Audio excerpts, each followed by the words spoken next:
निवडणूक आयोगाकडे या ठिकाणी जाणार आहेत, खास करून काँग्रेस, मनसे, शिवसेना अशा पद्धतीमध्ये प्रहार संघटनेची भूमिका काय असणार, की प्रहार संघटना पण या ठिकाणी जाणार का किंवा काय? आमचं तर असं म्हणणं आहे का मुळात हे काँग्रेसनं EVM मशीन नाही आणली असती तर हे पाप आमच्या माथी आलं नसतं.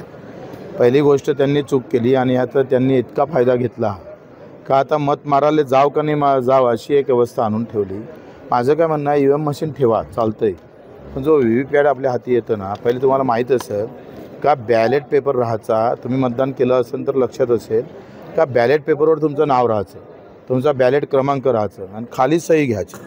आता VVPATवर तसंच करा, तो हाती येतं ना, ते स्क्रीनवर दिसतं ना, तो आमच्या हाती आलं पाहिजे.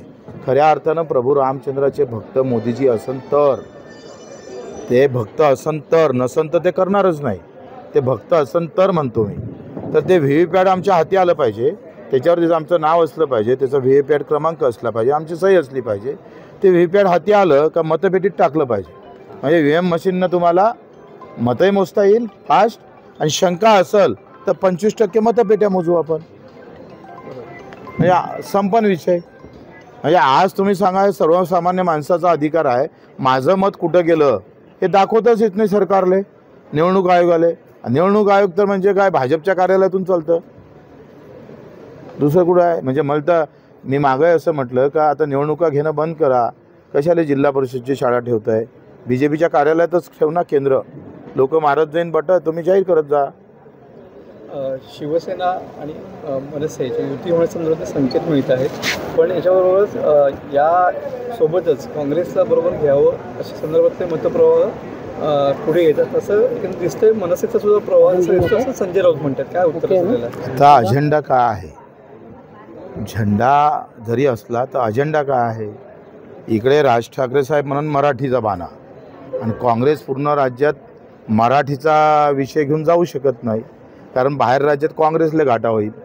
आता अशा सगळ्या अडचणीत फसलेला आहे. आणि मग काँग्रेसही जर महानगरपालिकेत लढली, कारण बिहारपेक्षा भाजपाला आता मुंबई गरज आहे, होऊ शकतं भाजपा बिहार हाती देऊन देईन काँग्रेस आणि तिकडे यादवच्या, कारण पुन्हा EVMमध्ये काही घोटाळा नाही हे सांगायला बरं का दिला आता बिहार तुमच्या ताब्यात, आता कुठं घोटाळा आहे, आणि मुंबई ताब्यात घेईल, मुंबईमध्ये EVMचा प्रताप दाखवेल, आणि असं एक व्यवस्थित होऊ शकतं. हे दोनही गोष्टी, काँग्रेस अलग झाली, राजसाहेब आणि उद्धवसाहेबांनी राष्ट्रवादी एकत्र लढली तर निवडून येणारी भाजपा राहील. सरळ गणित आहे, राजकारण आहे. कसं आहे, हे एवढं सोपं नसतं. जसं वरून असते ना, तसं कधीच ते अंदर नसते.